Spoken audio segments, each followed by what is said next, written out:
Well, everyone, I'd like to welcome you to one of the first breakout sessions, room 19. This session is IT helps the business, does management agree? So if that is not the session you're looking for, you are in the wrong room. I will not be offended if you leave, but I will note your name. All right, before I get started talking about the session, I will want to make sure one thing. If you don't already have it, go get the Spice World app and put it on your phone, because one of the reasons we choose to present and how SpiceWorks figures out what to ask us to present is based on your feedback. So every single session you go to today, in the app, there will be a send feedback or rate the speaker, rate the session, and make sure you do that for every single person.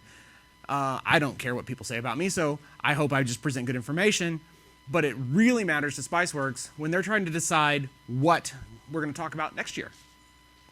So with that said, IT helps the business. Does management agree? My name is Jared Bush. My technical title is Manager of Network Engineering. And so what is the problem? The problem. Management sees IT as an expense. I don't know how many of you guys work in the SMB sector, one-man shops kind of thing. Very many of you? Yeah. All right. So you're your own boss. So does your actual boss outside of IT have any idea what IT actually does for the business? All right. IT is an expense, but it's an expense no different than your office building. You got to have a place to work. Historical government stats show that businesses spend approximately 1% of their revenue on IT historically. In recent years, that number is going up and up and up. We have things like cybersecurity issues and things like that.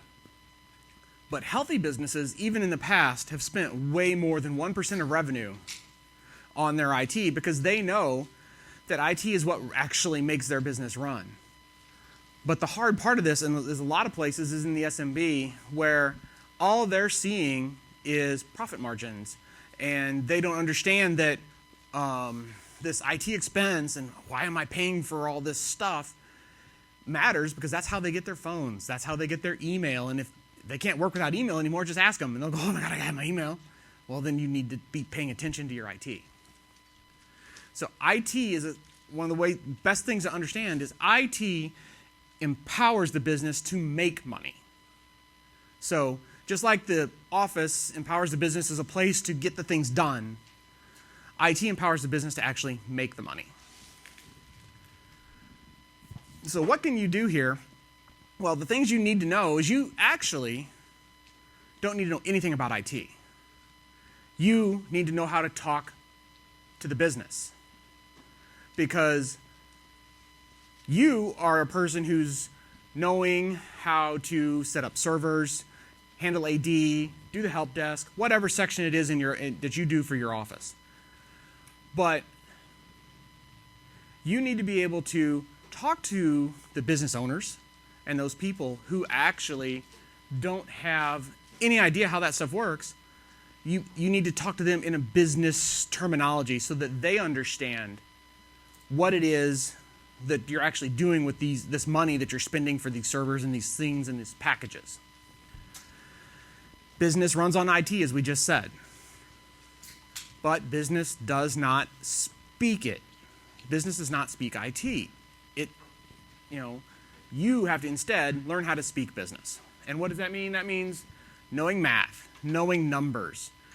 And real numbers are what makes business. This is why management and upper management are always spending time on spreadsheets and ROI and all this, because that's what makes the business succeed or fail. Do I have enough to invest back in the company to grow the business next year? That kind of thing. That's what the business needs to know. So you need to know how to tell them that, okay, well, these new servers we're going to get, they don't care that it's Server 2003, it was out of date 5 years ago, or Windows 7 going out of date in January. They don't care. They just need to know, how does it affect my business? Well, if we don't update Windows 7, there's a really good chance we're going to be getting crypto here in the future. As soon as there's no more support, there's going to be some 0 days coming out. It happened with XP. It'll happen again with Windows 7. So you need to know how to talk to the business in business sense. And then the other side is you need to know the people. IT is the only, in my opinion, group that actually works with all levels of business, because the entire business uses IT infrastructure. They use email, they use phones, they're on the network, they have a computer, they have something. So IT has to be able to talk to everybody. You have to be able to talk to the president, the CEO, you have to talk to the interns and the new people. And so you have to learn how to talk to all those different people. So what am I talking about here? None of this is friggin' IT. They're not. These are all soft skills. But they're the things that are going to drive you to make the IT things you need to get done actually be able to get done. So what can you do about it? Those things I just talked about. How do you do it? How do you talk about it? Well, first of all, what is it? All right? When you're talking to the CEO, saying, okay, we've got to get a new mail server, all this. Well, you're not going to tell him that we need to get Windows Server 2019, Exchange Server 2019, then some cows for both, and this and that. What, cows, huh? No.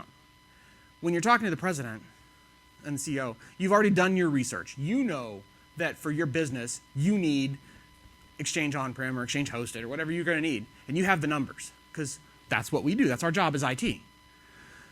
Well, now you just need to tell them, but you need to tell them in the terms they understand. And it's not that they're stupid. IT's not their job. That's why they hired us. We're IT. It's our job to understand it, not their job. Their job is to understand and run the business. How many of you actually know how to run a business, larger business from the ground up, 120, 200, 300 employees? I kind of sort of do I could probably wing it for a while, but I'd probably fail. I've done a lot of things, but I am not a guy that's ever tried to run a business like that. I run a small shop, and I'm hoping to take over the company I work for. That's 5, not 100, not 200, not 500. It's a totally different level. At our level, we all know what it's all about. But in a regular-sized company with 100, 200, 500 employees, enterprise things are a little bit different, because then you're only talking within your vertical. So enterprise is a little bit different. Same things apply, but it is a little bit different, and the troubles are different. And the point of this was, what did she say in the opening keynote? 17 million businesses in the United States. The vast, vast majority of those are small and medium businesses. There's a reason why they say the Fortune 500. Not every company can be the top 500, all right? So yeah, enterprise has these same things, but not at the level that you usually have to deal with. So when you're talking to them, you're going to say, oh, the email server, not Exchange server, just email server. They know what email is. They use it all day long, or their secretary uses it for them, or whatever, depending on your level of business. What will it do for us? Well, what will it do for us is, again, you generalize. Bring in the details related to the business principle you're talking to. So with the CEO or the president of my company, and one of my personal specialties is voice over IP, if anybody doesn't actually know me. And I love all the features about voice over IP. But when we were talking about setting it up for our company, the owner doesn't care. He doesn't care about, I can do all these fancy things with my phones. He just wants to be able to hit the speakerphone button and dial somebody. That's it. And it's the same when you're trying to make a decision. Look at who you're talking to, know what they're trying to get out of it, and then you tell them, okay, so our new email server, we have to do it because of security issues, blank. And that's a good keyword, because everywhere you go, you see security issues. But then also, you say, all right, well, that new feature that you would always like to wish you could get. Well, once we upgrade, you'll have that. Or we have new powers for flexibility. We can make it more flexible. The sales guys can access it better because the web interface is better. Whatever works for your business. So you need to know what was the pain point, what was one of the reasons besides just old IT that the business wants. So you tell them in their context so they understand. Because remember, they're not IT. They're not supposed to be. How will it impact the users? This is something that's often overlooked within IT departments because we just want to get the project, get it in, get it done. User impact is huge. If it takes 2 hours of retraining for some new product, how much lost productivity is that? So that goes against your ROI for the project, which goes right into my next point, which is how much does it really cost? The real cost, your decision makers, your president, your manager, your upper manager, whoever it is, they don't care about the detail. What they care about is the ROI. I'm going to pay this much money. We're going to get these new features. And at this point, my return on this investment will even out. So what is that? Okay, with voice over IP, switching on phone systems, like, okay, I'm lowering my cost by $100 a month. Okay, but I spent $10,000 to do it. How long before that savings is actually in there? Because I didn't care about the other features. Or if they cared about the other features, that kind of weighs into that ROI, and you got to kind of budget, talk to them so they understand a value to it. But you have to put things in terms that the business understands. Because the business cares about making money. That's a business's job. Your job is to help the business make money as efficiently as possible, because that's what IT does. IT enables the business. So that's what we're here for.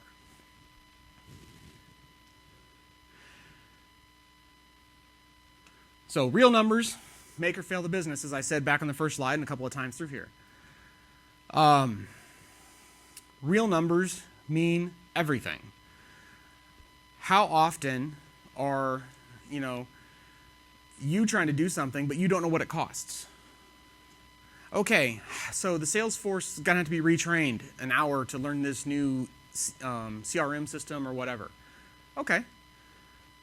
Do you have a cost for that? No? Well, you probably don't, because you don't know what the sales guys' departments cost, because that's not our job. So, but your job when we have to deploy something that affects them is to find out. So go to the sales manager or director or whoever it is of the sales department and say, okay, this new CRM that you want, we've got the base costs, but we need to know how much it's going to cost to retrain all the sales guys to use it. So we're estimating it take an hour to everybody learn their logins and do their things. Okay, so get a number from them so that they can tell you, all right, well, that's going to cost us, $100 an hour for every sales guy that we train. Good. Now you have a number. Now you can add it into your real math. Now you can put that in the ROI. That helps the business make that informed decision so that they know that, great, our CRM is going to help us. Our sales guys are going to be able to do everything on their phone, and they'll get more sales, and this was our cost to get it done. The software, the hardware, the service. Don't forget every piece of it. If it's Office 365, it's a monthly cost. It's an OpEx. If it's Exchange on-prem, it's a CapEx one-time cost. Your new server is a one-time cost, a CapEx cost. Make sure that you include all the pieces when you're doing the math. Don't forget your time. All right? Doesn't matter if you're hourly, salary, whatever. You have an hourly rate to the business that can be calculated. So the IT department time to do research, find that new product. How long did it take you to decide between Office 365 and Exchange on-prem? Well, you spent 4 hours in webinars and learning this and learning that. That was a business expense for this project. That should be known so that you know that here was the true cost for our product that we just had to do. Again, like I said, productivity time and retraining the users. All right, as a simple example, 50K employee, $23.95 an hour before benefits. That's just raw math. So if they make 50K and you got to retrain all the secretaries on how to do something, how much lost time is that going to incur? Make sure you have these numbers known, because every department has their own worries about budget. They have their own worries about, why do I have to pay for this IT thing? IT's making us retrain. I don't want that coming out of my budget. So make sure that's known ahead of time. And by doing all this, you're speaking to the business in the way the business understands. And then that means they're going to go, oh, okay. This is why we need to do this. And this isn't going to hurt us as bad as I thought, because suddenly we're going to be able to do it better. And then they're going to say, good. And then they're going to give you the money to buy whatever you're trying to get done. And then lastly, your ongoing administration.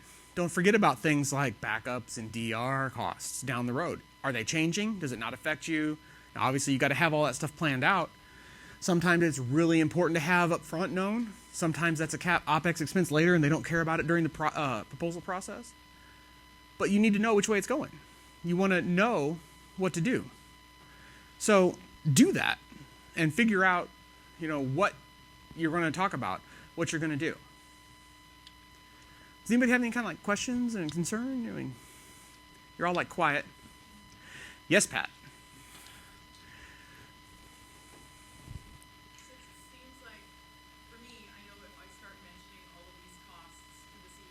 Mm-hmm. Yeah, so the product is going to cost $10,000, but it's also going to cost us 3 hours to retrain these users. We'll make $50,000 a year, so they're going to have to pay so much money. Mm-hmm. By the time I'm done, there's just so much money that wouldn't it just scare them?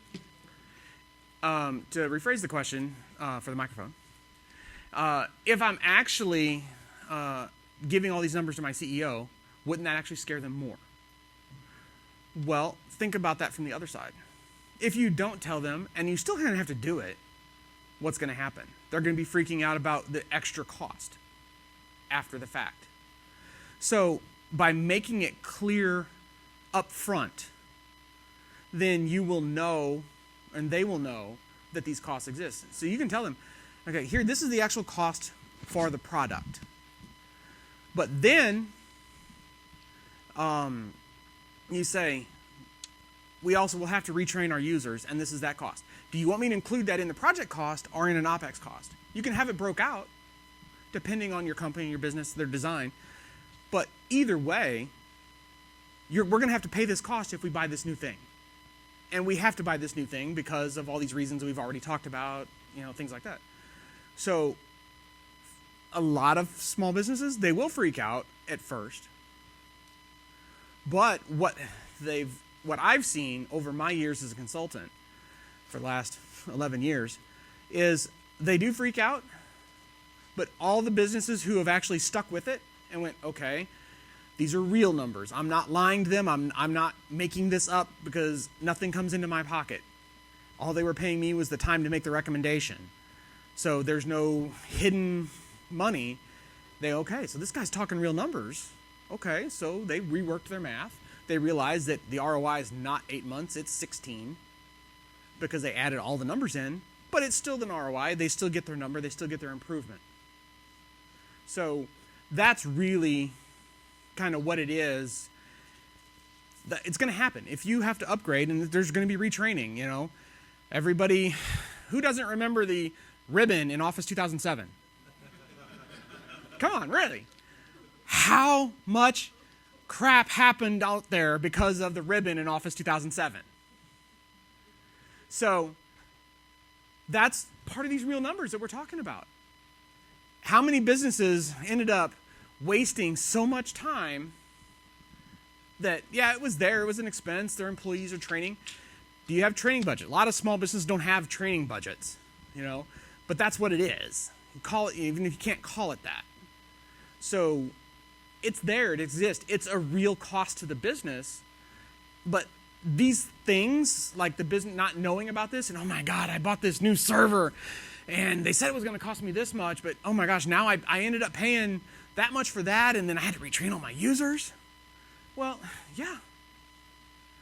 And so that's why they think of IT as such an expense and something that doesn't help the business, because all they're seeing is the money going out, money going out, money going out, and they're not understanding why the money was going out. So that's what it's all about. You guys are like really quiet. Is it just because it's the first session? Hold on a second. We got a mic. We want you recorded. We didn't want to give Pat a mic. Good morning. I think in response to what she was asking, is also showing the numbers on if there is a breach or if there is the cost of things going down, and then you could say that's also weighed into it because Correct. At the end of the day, that all these upgrades are to make things more secure, to have more backups, to have in the case of data loss, that's going to be worth a lot more to a company than the training and all this stuff that you were talking about. Exactly. That is exactly what we're talking about. And that was part of, in one of my other points, or it's still on the screen, time to research. You need to know why we're doing all this, and you have to have those numbers, like that was on the previous slide, I think. What does it really cost? All right? And that was part of what I said in there, and maybe I didn't say it clearly, but that real cost is also the potential of losses, and especially today's crypto world. Just a second, Doug. In today's crypto world, what kind of losses are we talking about if you got a crypto infection and take you down for hours and hours at a time? Hello, we're in Texas. What happened here a month ago? ConnectWise Control, supposedly unupdated, self-hosted, so not their actual hosted version, which is fully patched and secured, was compromised for an MSP. And that's what took down those 22 cities. All right? How much did that cost?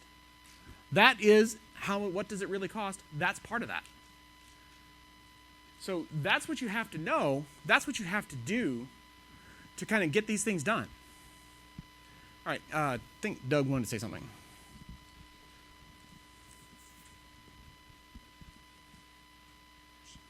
I can read your badge from here. No, we're good friends. Yeah, I'm a one man IT guy in a small company, and so I find there's a big disconnect between the management and what needs to be done, like what they think is important, and then what I think is important.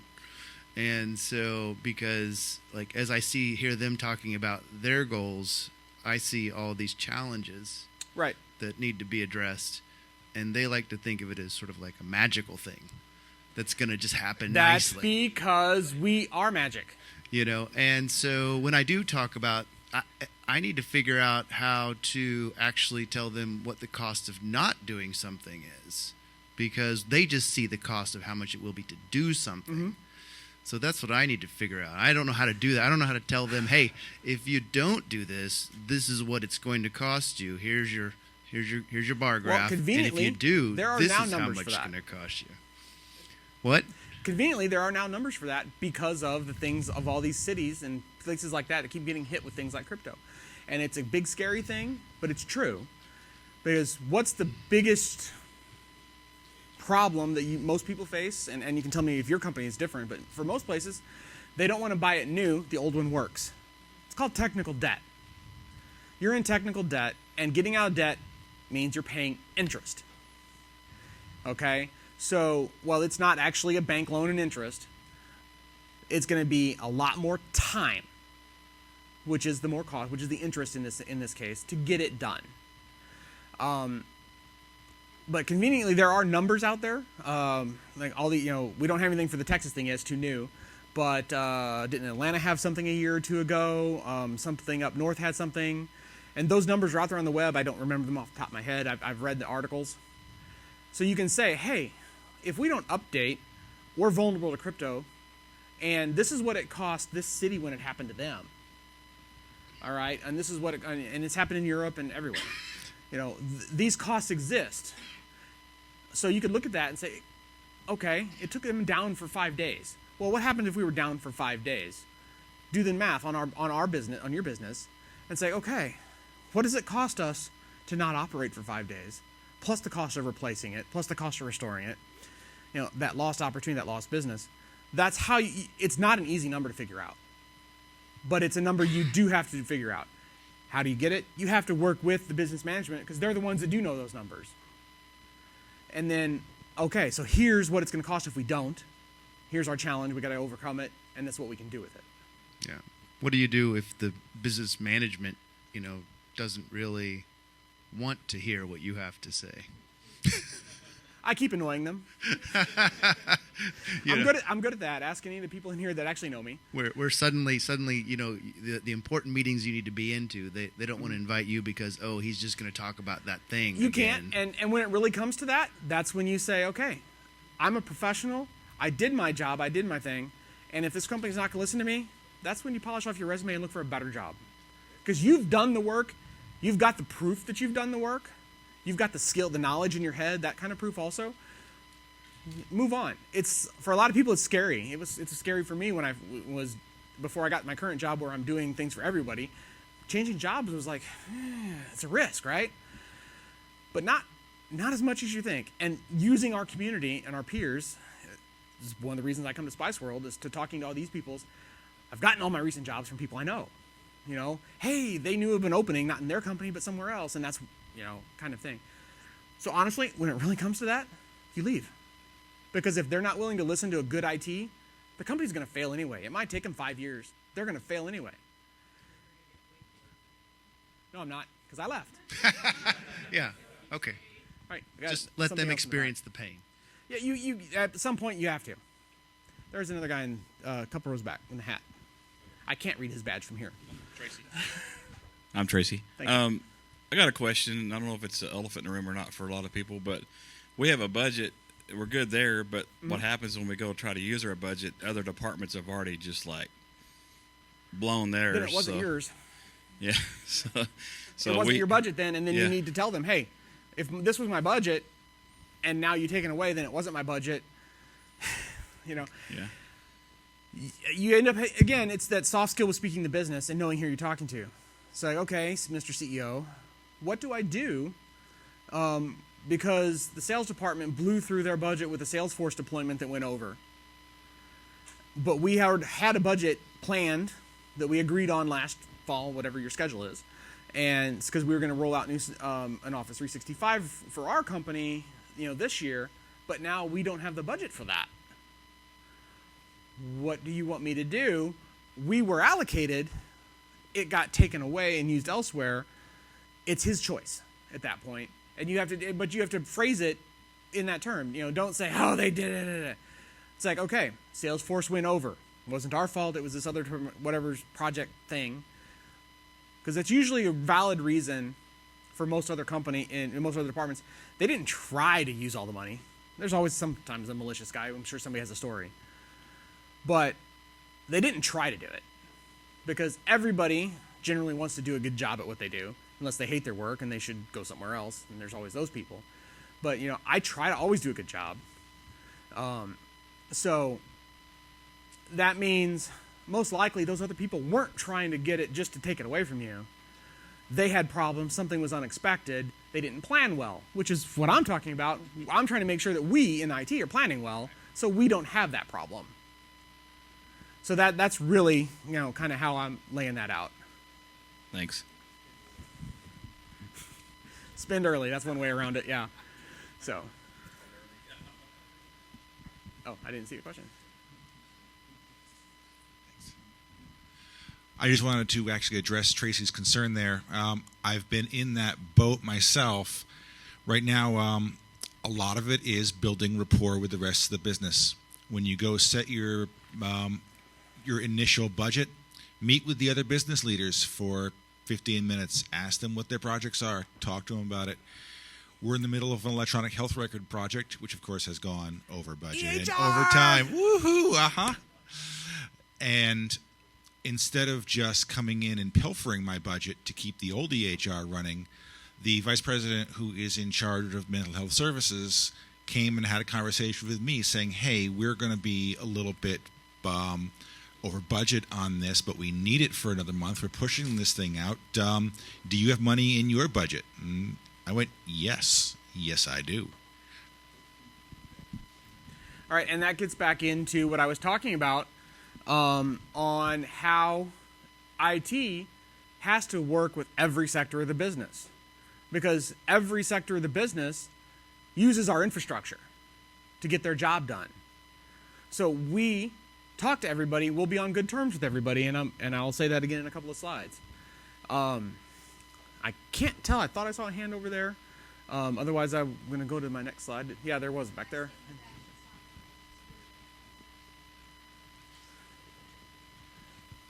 Oh, over there. Yeah, light's there. I can't see that. Hi, my name is Alicia. One thing I would challenge you guys in the room to do too is use your resources and use your resellers and challenge them to help you in your presentation to the C-level and the executives. That's what they're there for. That's something that in our company we do, and we help bridge that gap of communication and skills and understanding what they're looking for. And I would challenge you to challenge them if they're a good partner of yours. They have your best interest at heart, and they have those numbers that Jared's talking about too. You're right, they're out there. That's their job to collect that data. That's their job to present the business case for you. You know how it runs. You understand why it's there. It's not your job. You don't have those soft skills if you want, or maybe you do, but use your resources, use your partners in helping you advocate those opportunities and those requests and your road mapping per se in some of your larger expenditures and justifying your costs, because sometimes bringing that third party in, being able to speak their language, not just you wanting a pretty server that has a lot of blinking lights and the cords coming all over that they don't understand the why. Let them advocate that for you. That's what they're there to do. Now I recognize the voice. Yes, she works for a company called CCB. They did a thing here on Sunday. They're a VAR out of Wisconsin, and I've used them since 2008 as a VAR, and they're great. And I do. My old rep, Don Winnie, I called him all the time to get that kind of information. What does it cost me? What does it do? You know, that kind of thing. There was some questions over there also.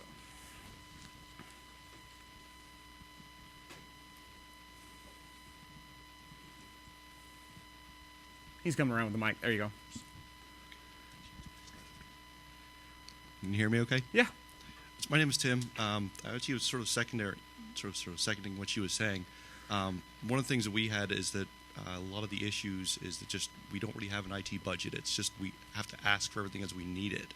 So a lot of the companies that come to us, I actually like that method, but for us it's a little bit difficult because then they want us to specify a budget, but then 2 seconds later that you ask for something like, well, we don't have that. Well, right. It's like we got a little bit of give you. It's like we got to know what we need to spend, and sometimes businesses don't do that. Right, and that is something you get into, especially in the smaller businesses. They don't understand where their future well enough, and that's outside of IT's wheelhouse. We can't fix that. But if we're building that rapport with the management and making sure they understand, most of the time they'll say, okay, we can't do it now because we just expended somewhere else, or we didn't have good enough sales, but we do want to get this done because you made the right case, and they will plan it for the next month, the next 2 months, whenever they expect their sales or whatever to change that caused them to not be able to do it. Yeah. One of the things we actually were doing recently was what she was saying was we were working with an MSP to basically build like a case for, okay, we want to switch out some phone systems in some branches. Call me. Also, we already know where we're trying to go, but we wanted to get like the ROI in place and sort of pitch to the business that, you know, you're using these old legacy PBXs. You're still paying per minute per call. Yes, you and are. I talk about this all the time. I'm like, I figured out, like, you know, I told him, like, some branches, your ROI is the second month in. Right. For the smaller branches, and the other ones are a little bit larger. They'll be closer to what but it depends on the scale of the branch. See, and I changed my next slide. I'm going to switch to be something about Office 365 instead of VoIP, because I got tired of talking about VoIP all the time. And this is going to lead exactly into what you're talking about. Yeah. There's costs involved. All right, so look at these costs. And Office 365 is very straightforward. I went with a simple, like, straight-up comparison of Exchange Server and Exchange Online Plan 1. No Office apps and nothing like that. Exchange Online Plan 1, just email. $4 a user a month. Really straightforward, really understand. 120 users means it's $5,700 a year, okay? Exchange On-Prem. Well, you got to have a spam filter because it's not included. I mean, you got forefront-ish, whatever they call it nowadays, but so the client already has, they had Postini, which became Google and whatever. That costs $1 a month. But then to get Exchange, because their current server is 2012 R2, their Exchange server is 2010. But so to get everything upgraded, not only do they have to upgrade Exchange, they have to upgrade their entire AD infrastructure because they don't have any 2019 licensing in CALs. So server 2019 to run everything, 120 server 19 CALs, the Exchange server, and then 120 Exchange CALs. So you're looking at $17,000 right there. And then estimated upgrade cost, time and out in IT hours to get it done. Office 365 wizards make it really nice, okay? So for most places it works so well, and I've seen, so it's a lower cost compared to an in-place on-premises upgrade, getting everything installed and migrated over. So based on those numbers, you're almost a full 5 years out. It's like 4 years and 8 months before it flips. So, oh my gosh, I cannot pay $5,700 a year. I want that one-time cost. Excuse me? 5 years out? And 5 years out, you're already looking at having to do it again. You might be able to get 6 or 7 or 8 years out of it, but you're going to be looking at having to do it again because things fail. It's no longer supported. It's no longer being patched. And like Office, the Office apps don't even work. You can't use Outlook 2010 with Office 365 anymore. Maybe you can. There's whatever level that they cut that off. So you definitely have issues that drive those upgrades that we as IT know we have to do. So what do we do for that? We have to use all these kind of real numbers. And that's what we plan for. That's what we have to work for to make all this, come together. And yeah, it's scary. It's like, oh, I don't have a budget. Or, oh, I do have budgets, but we got it taken away. Like I said when he was speaking there, I like the no budget method because the business, and the businesses really should know this, they budget just to get ideas, but a good business actually understands that they buy what they need to make the business be efficient. So if the business needs a new mail server or needs a new VoIP system or needs a new whatever, it's because the business needs it. We're not going to do it next year just because we already did our budget. We're going to do it because we need it now, or we need it in 3 months, or get it planned, or whatever that is. There's always businesses that have different methodologies. Size of business affects it. Budget comes in based on size, and in most places. Some people like to micromanage, but most businesses, the larger you get, they do the budgeting strictly not as a hard number, but as a number. So, okay, we know that generally you guys cost this much, and then you're going to do this upgrade. That's why we're going to set your budget here, and then we set your budget here. But they're setting it there based on the feedback from those department heads that are creating it in the first place, which is based on business need. So it's not like they're just pulling budget numbers right out of their butt. It's part of that whole conversation. And if you're the person in IT that has to have that discussion, you have to have that ability to talk those skills. So like I said, IT interacts with all the levels of the business. From the newest intern to the CEO, president, whatever, everything in between, you talk to them. Whether it's small businesses and your help desk and admin and everything else, so you're doing everything, or if you're more siloed, but you're still talking, if you're email support person only in a larger business, well, you're still supporting email for everybody, so you talk to all potential levels of the business. All right? No other aspect of the business interacts as broadly as IT. Every level needs handled differently. That should be pretty obvious. You don't talk to a C-level the same way you talk to an intern. All right? At C-level, you're talking business numbers, the things that I was talking about, we've talked about up to this point. But when you're talking to an intern, they don't even know what business means, okay? That's why they're an intern. They're coming in, they're learning. So when you're dealing with an intern, you're dealing with, okay, these are your very specific instructions to sign into your tool, and that's the interaction that we in IT usually have with them, and that's it, and then they go on training in their department. But that's but you need to be able to talk to them in the same level. You know, the CEO, he understands that this is an email and this and this and that, and the intern doesn't. You know, and the secretary, or not secretary, receptionist that just answers the phone. She's been answering the phone for 30 years. You put in a new VoIP system. You got to handle that right, okay? So know your environment, know who you're speaking to, and know how to speak to them. The CEO of a Fortune 500 and the CEO of a small business, you also can probably talk to them differently, because the CEO of the Fortune 500 runs in a different level than that small business guy. That small business guy is running the entire business himself, whereas that CEO of the Fortune 500 is only running literally the business way up here, and there's other levels in between. He's way removed from that. So even there, you're talking at a different level. You know, in the small business, you're going to be using more details, a little bit. But again, if you go into the weeds, they're going to go glassy-eyed, like some of us are after going to 6th Street. So, you know, interns, employees, managers, executives, everybody is different. All right? You know, and when you're in those meetings with the CEO, and I'm telling you to be generalized, don't cheat. Have all your information. Know everything. Have all these numbers that we've talked about. Because also that good president, that good CEO, every once in a while, he's going to say, where'd that number come from? In that meeting with everybody and you're doing your presentation. How'd you get that? I don't have that in my slide deck, but I have that information. It generally came from here. And I can give that to you afterwards.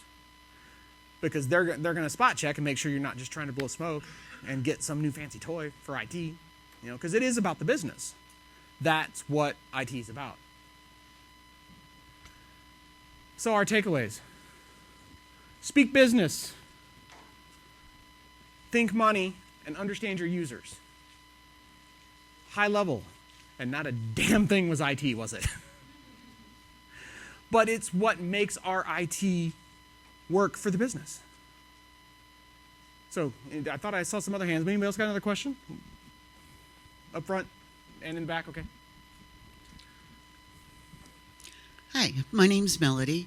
Hi. I work for an accounting firm, and so I definitely understand the portion where the numbers matter. And I've been there a little over 20 years, so I have tried every different method to try to get things. And a few things that I learned over the time that works best is, first of all, it's never an IT project, because they will try to make it an IT project. It is a payroll project. It is a office project. It's a firm project. So I always don't let the words get me. If they come back and say IT wants this, I stop it right there, and I'm like, no, IT doesn't want anything. You know, it's payroll, it's HR. Yes, we do, but, you know. Well, we don't personally, you know, Yeah. because you can go to them and say, you know, we need new printers. Oh, IT always wants new printers. And it's not for us, it's for the users. We want printers to hit, but that's... Yeah. So a play on words. And then another thing I found that works really well for me is we have 9 partners, and some are about money, some are about, but I find a champion partner. So I find whoever wants that, and I let them go to battle. I work directly with them and let them go in and struggle with the other partners, and then I become more of a resource than the person trying to get something pushed through. Yeah, and that's very true in any aspect of IT, whether it's a new purchase in a rollout or just updated training or something else. Having buy-in from the top, a champion, is always important. As a consultant, I come into places and, you know, people are, you know, if there's IT staff, they're scared they're trying to take over. Well, I'm not, because I don't want to do your work. I'm just trying to help the business. You ask me the answers and I'll help you. But I always make sure that if, hey, time for long passwords, well, the users are not going to like that. But I don't care. I talk to the president. I talk to the CEO. Make him understand that, you remember when that guy in accounting got crypto? We wiped his machine. Didn't affect anything else because we had good policy, right? But his machine still got infected. Gosh knows how. But we wiped his machine. He was down for, 4 hours. Okay.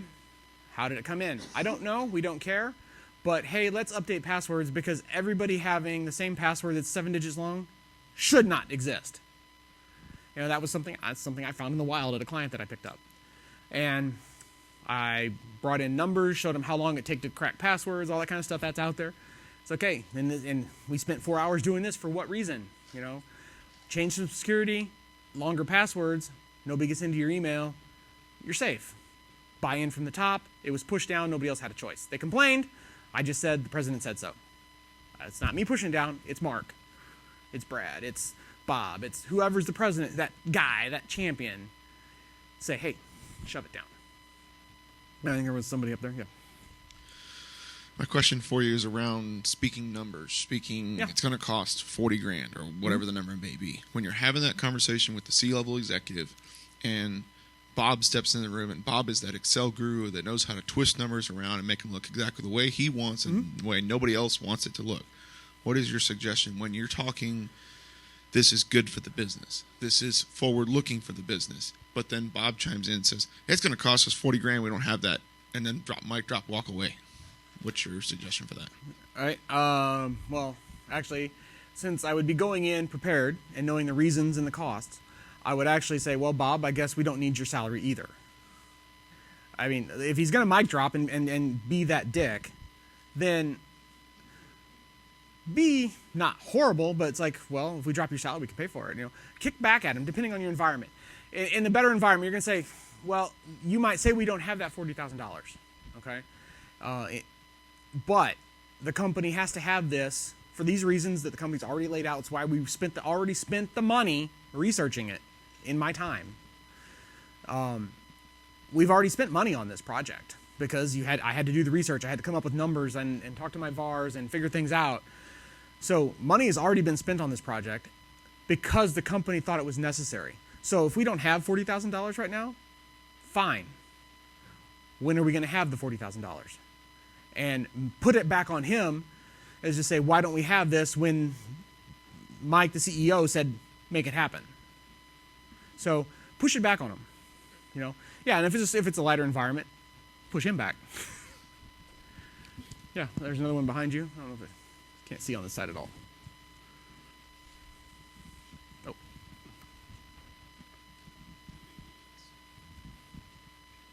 Touching on the statement that he was making about the numbers guy coming in and doing the mic drop, this doesn't work with every particular type of project, but one of the things I've found that works really well is saying, here's what's going to cost if we don't do this.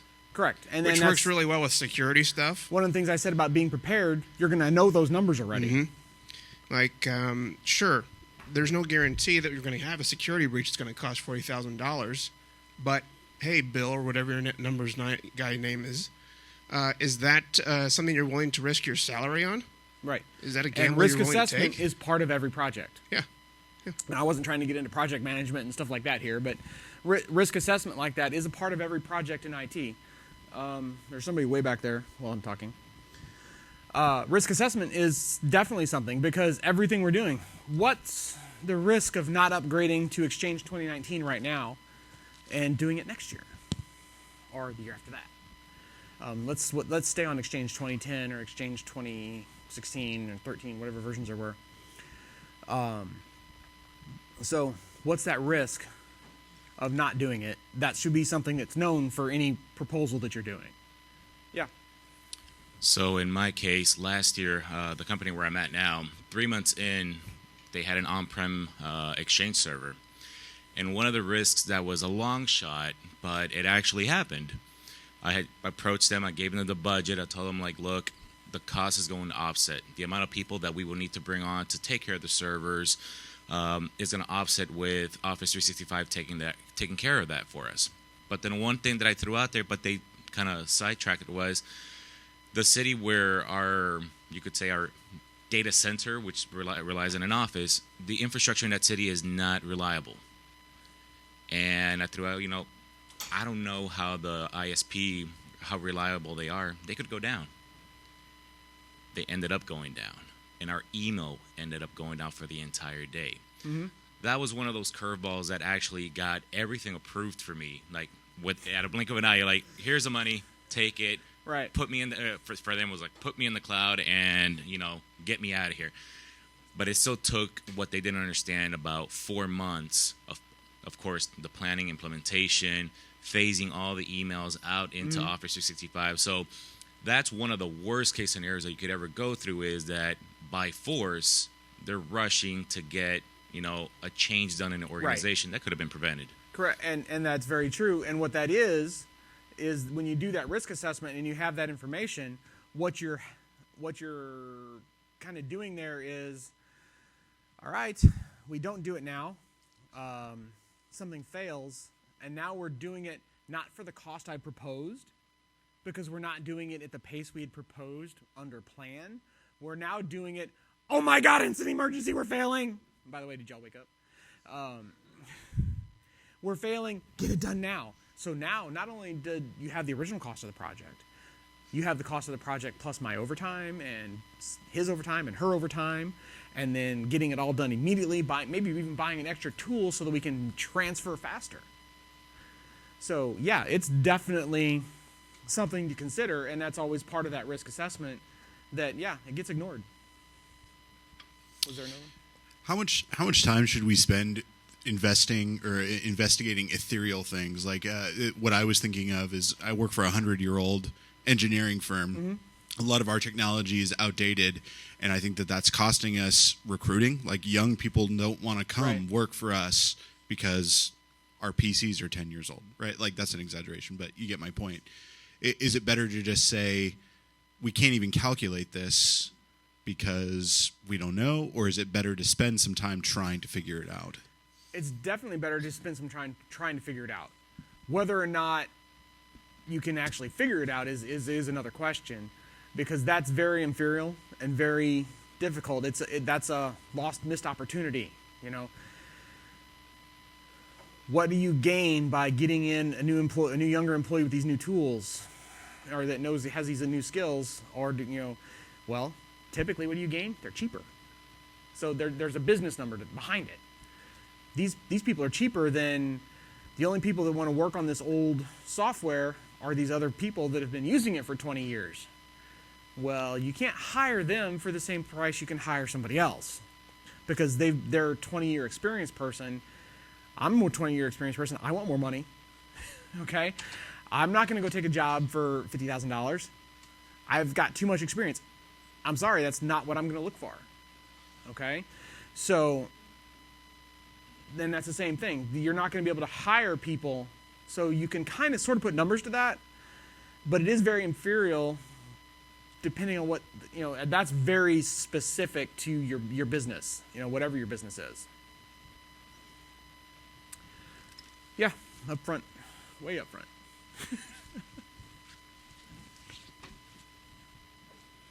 I'm going to have to make this one last one.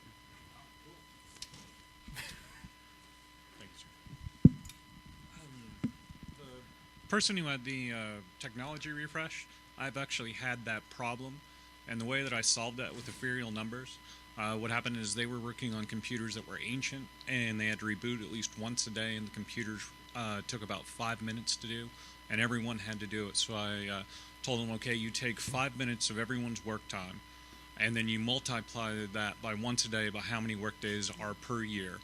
And then I said, okay, a technology refresh will cost you this much. Your payroll.